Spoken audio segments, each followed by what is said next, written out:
Do you know what time it is? It's supernatural story time. And if you're easily scared, and even if you're not, there's only one thing left to do. Just turn off the lights, because these are stories that you listen to only in the dark. What Waits in the Shadows, Volume 3. I'd like to begin saying that there have been many happenings in this house, but I'll share the most frightening, and this is the backstory. The area where my house is situated at was once open prairie, and we have found Native American artifacts laying around. When my parents divorced, I was a young teenager, and my mother and I moved into this house. Now, at first it seemed great. There was plenty of space and had a very cozy feel to it. However, as time went on, strange things began to happen. The more I noticed them, the more frequent they would become. I'd hear someone walking downstairs as I was brushing my teeth. I would assume it was my mom, but whenever I checked, no one would be there. Footsteps began to be a very common sound in my house, especially at night. So, after some time, I came to the realization that, oh shit, my house is haunted. Now, here's where things get really weird. One day, my good friend and I had just gotten done from being out in the sun and decided to retreat to my mom's house. Considering she had been away on a business trip, we figured this would be awesome. My friend and I could go drink or do whatever mischievous activities we wanted to. We were wrong. We walked inside and headed straight for the basement, where it was cooler than the rest of the house. While walking down the stairs, I noticed that the Beatles' Yellow Submarine poster hanging at the bottom of the stairwell was tilted slightly to the left. No bother, I figured it must have gotten bumped by me or something. I fixed it and we walked into the main room. Mind you, we had pictures and posters hanging everywhere in the basement. My friend and I saw instantly creeped us out. All 10 to 15 pictures on the walls were each tilted slightly to the left, just as the Beatles one had been. But the weirdness of the situation didn't stop there. The storage room, essentially a dirt-floored room that is lifted about 4 feet off the ground, had its door cracked open. So, I walked over and I see a golden glow emanating out. There's a pull cord light located about 10 feet from the door that is turned on. I hop up and into the storage room, crawl on my hands and knees to the light and turn it off. Hoping that all of this had a natural explanation, I called my mom up and asked her about it. She said she had no idea what I was talking about, and she hadn't been in the basement for weeks before she left on a trip. Shivers shot down my spine. I looked back into the storage room, and in the dirt floor there's a footprint. The most distorted and mangled footprint imaginable. I'm frozen in fear. My friend is too. Without words, we looked at one another, each feeling a sickening, gut-wrenching feeling. I slammed the storage space door shut, locked it, and we bolted out of my house as fast as we could. I'll never forget how sickening and mangled that footprint looked, and thinking that I had crawled in there to turn off the light still gives me shivers till this day. Story number 2. This isn't a story about ghostly figures or haunted houses or whatever. It's about living in a place for 10 years and feeling that place abruptly turn on you. Places have feels to them. The country around you has its own feel that you get used to. I used to live on an old southern plantation turned horse farm. It was over 1,000 acres of mostly woods or pastures. One day I was walking, exploring with my dogs down one of the horse trails in the woods about 20 minutes away from the house and decided to randomly go off trail. Like 90-degree turn, climbed down into a spring, then up under an ancient barbed wire fence and wandered along for a while until I found 2 large limestone caves directly across from each other.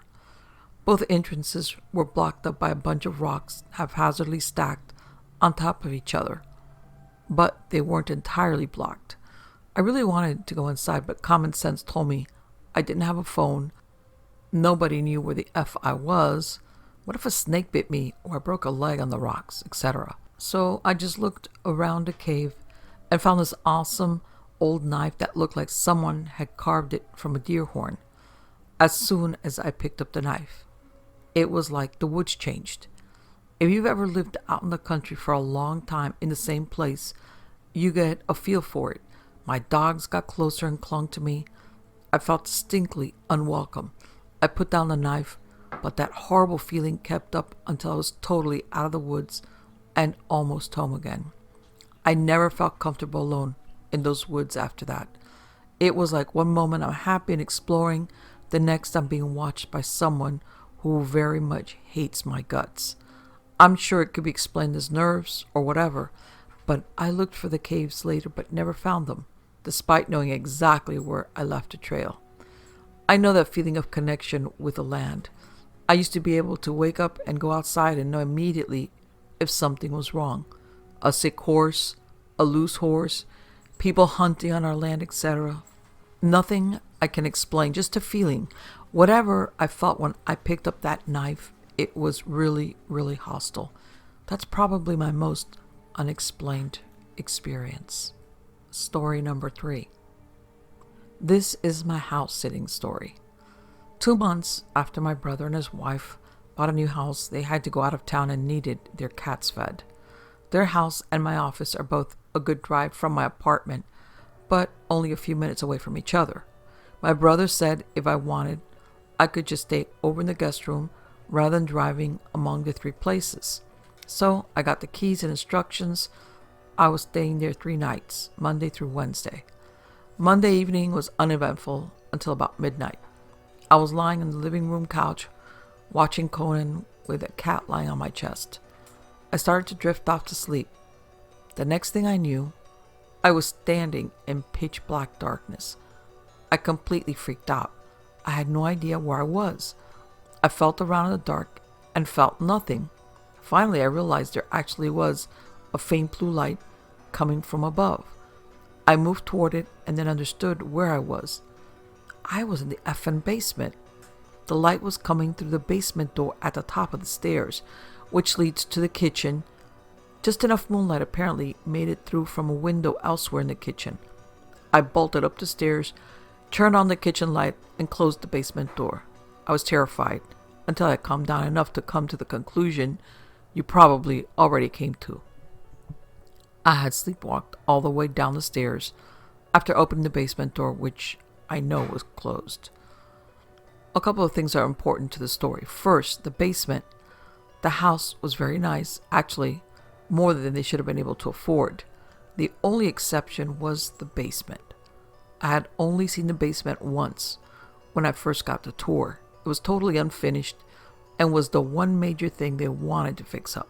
All they had down there was some boxes and the washer and the dryer.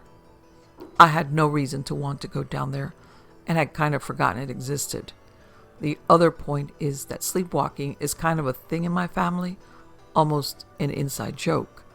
My brother talked in his sleep constantly and would sleepwalk sometimes, and it always scared the hell out of me. The idea of people doing things in their sleep just creeps me out to the core. It still does. My brother knew this and would tease me about it, so it was known in my family that I had this phobia. But as far as I know, I had never, ever sleepwalked until that night. The image kept playing in my mind over and over of me, asleep, getting up from the couch, walking to the kitchen, opening the basement door, and shuffling down the stairs into total darkness. Creepy as all hell. Anyway, I saw the TV was still on in the living room, playing Wedding Crashers. I watched the rest of the movie, trying to laugh and think of the sleepwalking as a funny story to tell my brother. When I went upstairs to go to sleep in the guest room, I stayed asleep. That was night 1. The next morning, in the light of day, it didn't seem that scary. I texted my brother about it and joked around. All day I wasn't bothered one bit. But as I'm walking out of my office to my car, I'm overcome with a sense of dread. All of a sudden, the thought of going to sleep in that house and maybe sleepwalking again is scaring me. So I had a plan. I stopped at the hardware store and picked up one of those rubber door stopper wedges. At the house, I jammed this into the crack under the basement door and kicked it in as far as it can go. I tested it out trying to open the door, and it wouldn't budge. Perfect. Later, I go upstairs and fell asleep. When I woke up, I swear to God, I thought I was dreaming. I was standing in darkness again, but this time I know exactly where I am. The smell is the same. The concrete floor under my feet is the same. I look around for the light from upstairs, and it took me longer to find it because it's further away. Last night, I was only a couple of feet from the stairs. This night, it was maybe 10 feet. I ran up and turned on the kitchen lights. I saw the rubber wedge on the floor, a couple of feet away, as if tossed there. Again, I can't stop picturing myself sleepwalking. Out of the bedroom, down the stairs, trying to open the basement door, bending down and yanking out the wedge, and then again slowly down into the darkness. I decided I was turning on the basement lights, and they were staying on. I opened a door and flipped the switch to the basement stairway. I saw there was a main switch at the bottom of the stairs. To give you a quick sense of the layout, the staircase splits the basement into two parts. To the right is a small area with the washer and the dryer, and to the left is a big open area. Anyway, I walked down and turned on the lights for the whole basement. That's when I noticed something I hadn't when my brother gave me the tour. About 10 to 15 feet away, in the big area, there was a door to what looked like a small closet. This door was closed, but had no doorknob, just an empty hole. So it looked like it would freely swing open. I realized it was very close to where I had just awoken. Then an effing freaking thought came to me. It was as if each night I was heading to the door and getting a little further each time before I woke up. As soon as that thought popped into my head, I booked it up the stairs again, left the lights on, and closed the door. I went up to the bedroom, but it took me forever to fall asleep. That was night 2. The next morning, Wednesday morning, I woke up late for work. I didn't think about the basement at all because I was scrambling to get ready. At work, though, I was still curious about what was behind the door, so I texted my brother and asked. He replied, "Wait, why were you in the basement?" I realized that when I texted him the day before, I never actually told him where I woke up. So I told him I woke up in the basement, actually twice in a row. After a while, he sent this novel-length text about how the basement is creepy, not to go down there, etc. How they tried putting the litter boxes in the basement and the cats made a mess in the house because they refused to go down. How he volunteered to do every chore other than the laundry so he doesn't have to go down there. He says all this stuff, and it's surprising to me because my brother never believed in the paranormal or superstitions ever since we were kids.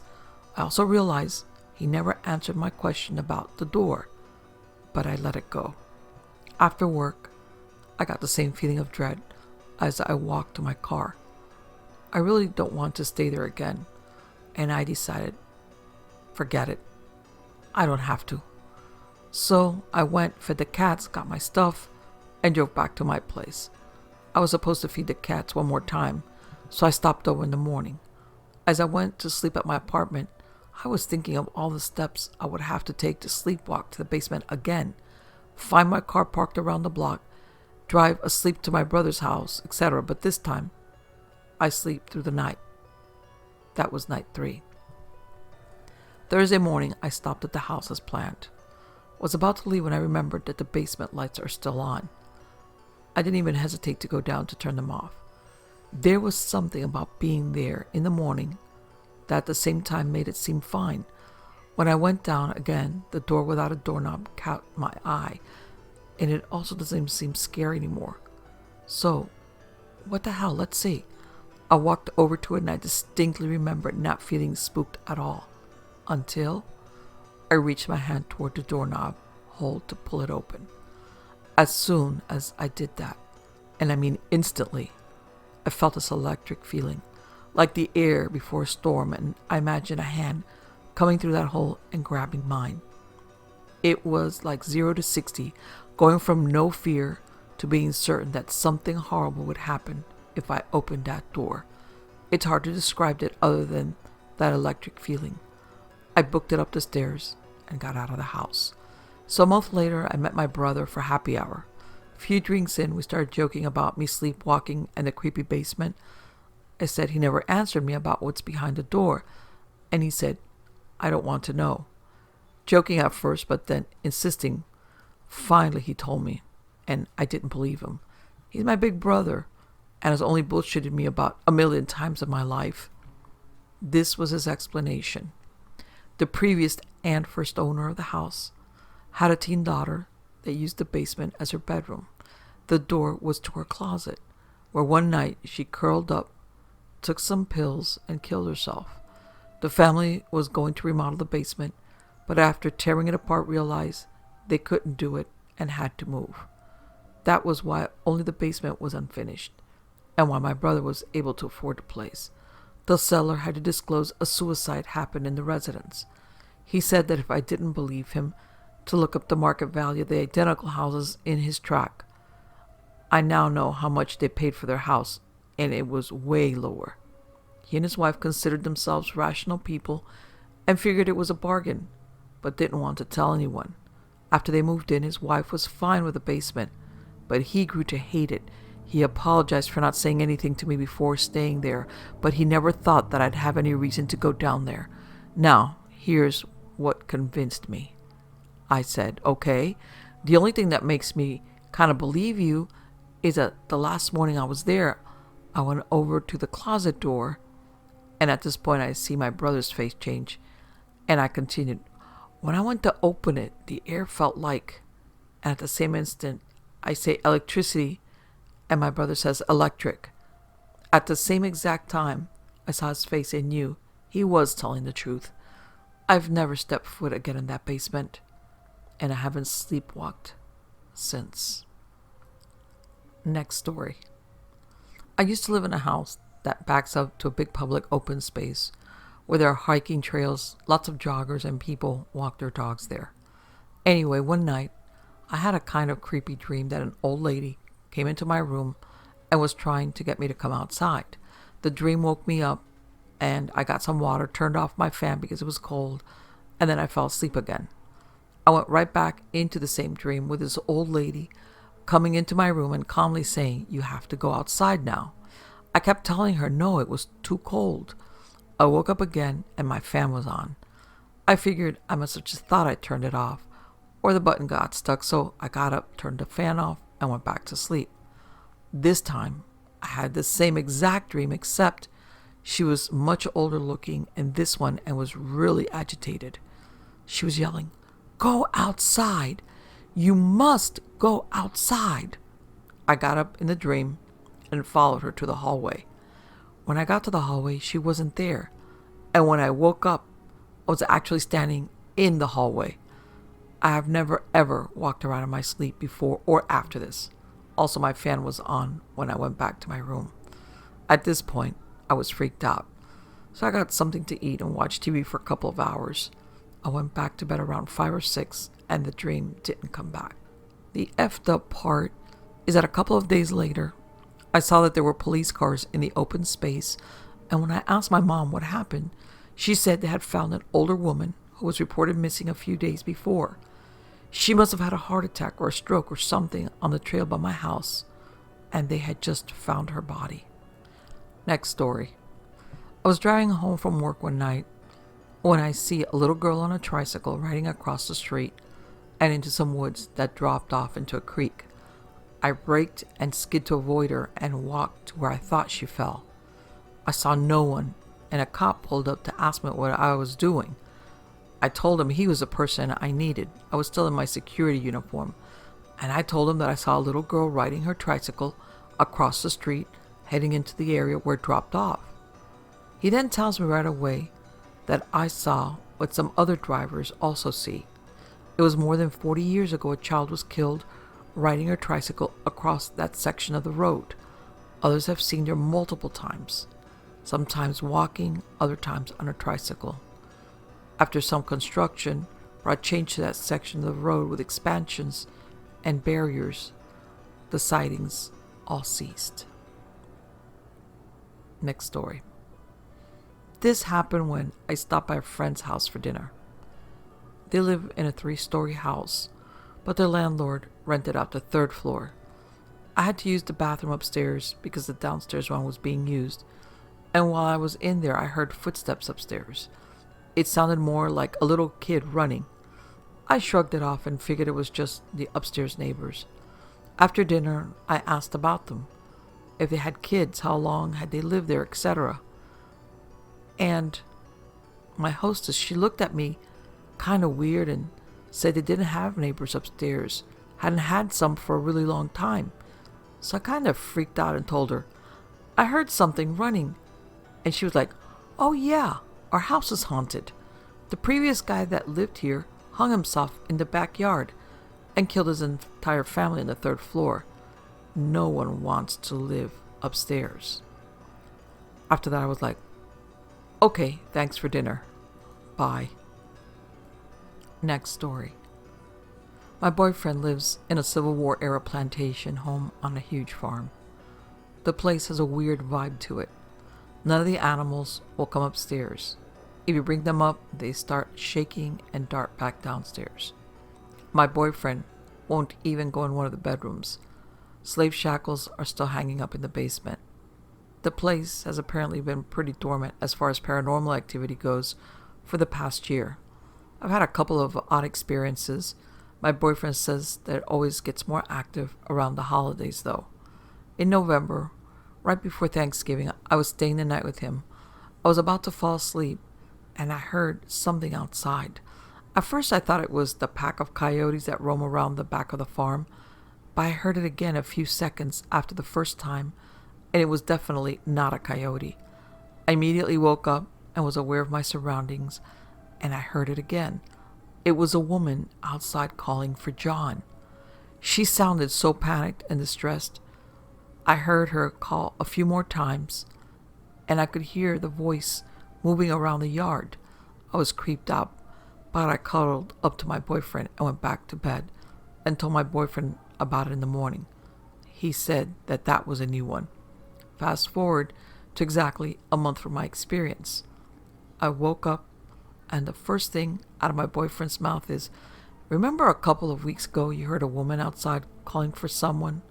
What name was it? John. I heard it last night. I set a reminder on my phone for the next month, but nothing happened. Really eerie. I've been trying to find out the history of the house to find out if a John lived there. Next story. Before my girlfriend and I moved in together, my girlfriend lived alone in the house she owned. During the course of us dating and me spending the night, she finally explained some of the weird stuff going on in her home. Weird banging sounds happening at all hours, other weird sounds, seeing things from the corner of your eye. There were even a couple of times where she saw something walking around the house. She described it as a being, a robed figure, almost like the Grim Reaper. There was also the feeling that something was watching you from behind. You know, that same feeling that causes the hair on the back of your neck to stand on end. But the worst was this constant foreboding feeling coming from one of the unused bedrooms. These happenings scared her so much. By simply explaining it, it caused her to start crying. Now, I'm a skeptic about these things. I'm that guy that would watch all those paranormal shows and find the logical reasoning for things happening. Since we were just dating at the time and I really liked her, I wanted to impress her. I wanted to show her my bravado and my lack of fear for the thing in the room. Get the fuck out of this house, you fucking asshole, I yelled into the room. Do not bother her again, you hear me? You have to deal with me. You do not want to fuck with me. Big mistake. Really big mistake. I spent that night at my girlfriend's. Sometime in the middle of the night, I suddenly woke up to a night terror. I had them a couple of times before. I didn't experience anything crazy. Well, maybe once before this instance. But this instance felt intentional. It felt like I had poked a bear and it wanted to show me that it didn't want to be fucked with. I woke up to being paralyzed, heart throbbing, being able to see and hear what was around you. I could feel my girlfriend lying down next to me, and I could hear her breathing. This wasn't the scary part, though. The scariest part was hearing, yes, hearing, something run out of the room and down the stairs, away from me and towards the unused bedroom. I could hear it make its way through the house. It is a small house, but whatever. I desperately tried to get out of this night terror. I tried telling myself it was a dream. I tried praying. I desperately tried to call out my girlfriend's name. I knew it was a night terror, but even still couldn't get out of it. Every time before, I could get out of a night terror by reminding myself what it was. She somehow heard my whispered calls and woke me up. I did not go back to sleep that night. Next story. I lived in a weird house as a kid, which resulted in chairs being moved in other rooms when I was the only one home, kitchen cupboards opening late at night when no one else was awake. I could be sitting at the computer in a lit room at night and watch as a black cloud would float through a closed door and sit, suspended in the air across the room from me. I heard footsteps that would walk outside my door and loud breathing. I was so terrified as a child that I ended up sleeping with music playing so that I could tune out the noises. I still to this day cannot sleep without music playing. I probably could have convinced myself that most of it wasn't real as I aged, if it wasn't for a certain weird happening. It was about 11 a.m. in the morning, and my younger brother and I were waiting at home while my mother was out doing jobs. We were waiting for her to come back to pick us up, so we were sitting by the front window watching for a car. And then we heard the radio playing from my brother's room. We both didn't understand why it was on all of a sudden, so we walked to my brother's room. My brother hid behind me, and I had to walk in the room first. And the second I crossed the threshold, the radio went silent. On closer inspection, it wasn't plugged in, and there were no batteries in the back of it. There was no logical explanation for it playing, and my brother, a young boy that had a bunch of Matchbox cars and an old car playmat, swore and declared he had parked the cars neatly on it, in lines. But when we went in there, the cars were thrown all over the room. Luckily, we moved out of that house, but my brother and I still remember the radio saga clearly to this day. And it's pretty much the only reason I know I wasn't completely crazy as a kid. Next story. I lived in one particular house a few years ago where we always suspected there was some sort of supernatural activity going on. We'd leave items in places, then come back to find them gone. We'd leave a room to find out the door had closed on its own. Seeing figures and shadows, that sort of thing. However, one incident topped all of these. I was lying in my bed one night, reading just before going to sleep, when all of a sudden the room temperature seemed to drop all of a sudden, shortly followed by that gut feeling you get when you suspect that something isn't quite right. Curious as to why this all happened so suddenly, I lifted my head to scan the room to see what was up, only to encounter a large black hole situated at the foot of my bed, hanging slightly ajar from the far wall. I had no idea what the hell this thing was. I could only describe it as an absence of anything, like there was nothing there. It felt so cold and truly evil. Thankfully, not being completely paralyzed by fear, I remembered reading somewhere once that ghosts, spirits, and whatever else can only mess with you if you invite them in. So I yelled at this thing to go away. You're not welcome here, as well as other rude expletives. After a while, this thing converged in on itself, and that horrible feeling seemed to disappear along with it. Still, I have yet to explain what is most likely the strangest thing that's ever happened to me. And I mean ever. Next story. My dad had bought a pistol from a friend of his, a really weird guy. He got it for my mom to use it at the house for home protection. He was gone all the time, and we had started to have some people screwing around the house at night, so she accepted it even though she doesn't really like guns. For some reason, she kept it under the bed. After he brought the gun home, she said she started having really weird dreams and it always felt like someone was in her room at night staring at her. After a while, she said she started getting woken up, but what felt like someone kicking the mattress from underneath the bed. This really wigged her out because there was no one in the room. It freaked her out so much she started sleeping on the couch.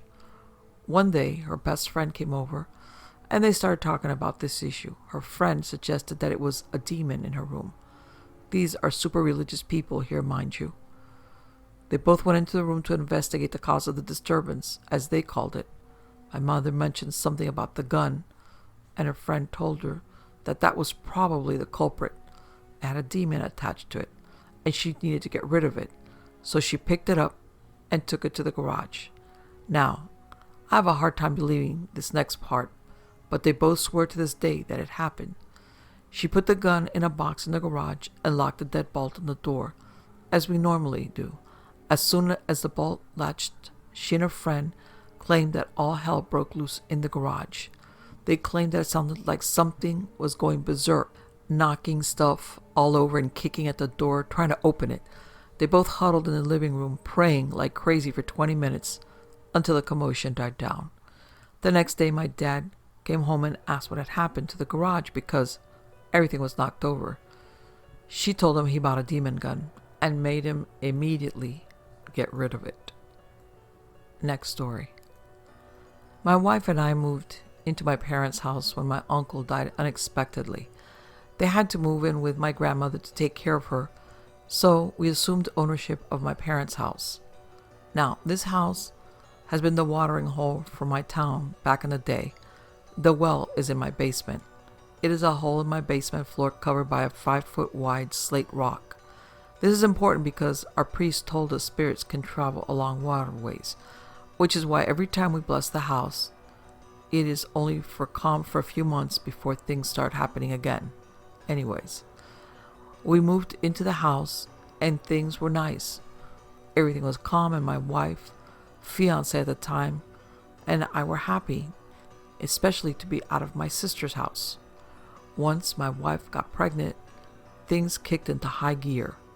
Her shoes would go missing on a daily basis when every day she would put them on the same spot after work. One day, when she was in the attic, she heard a woman ask, "Is that my baby?" She said the woman sounded genuinely confused as to whose unborn baby she was pregnant with. Things kept escalating until one night when I was just about to turn off the lights and go to bed when I see a black mass by my wife's side of the bed. It was pitch black and completely solid. Before I realized what I was looking at, my hand flipped off the lights and my sleeping wife immediately started speaking what sounded like French. Since we took French in high school and college, we deduced that she was saying "je me suis," which means I am myself. The next evening, we were at play rehearsing for our local acting group, and we were talking to our friend Rhonda. As we were talking with her about random bits of small talk, we noticed she seemed very distracted. She kept glancing quickly from side to side, the way you would if you were watching a bug zigzag around the room. We asked what was going on, and she said, "I know this sounds crazy, but there is this black thing in the auditorium. Every time I look at it, it moves. I just can't get a fix on it." We freaked out and immediately told her our story. We left the auditorium and called a priest to have a blessing for the house. As he was blessing the house, he stopped and did a double take at one of the crosses hanging on the wall. After the blessing was over, he asked about it. My wife said, "It is beautiful," and it called to her. She had to have it, she said. He leaned back and said, "That's interesting. It's a Benedictine crucifix." We replied with, okay, and he continued to say, "Benedictine crucifixes are used in exorcisms.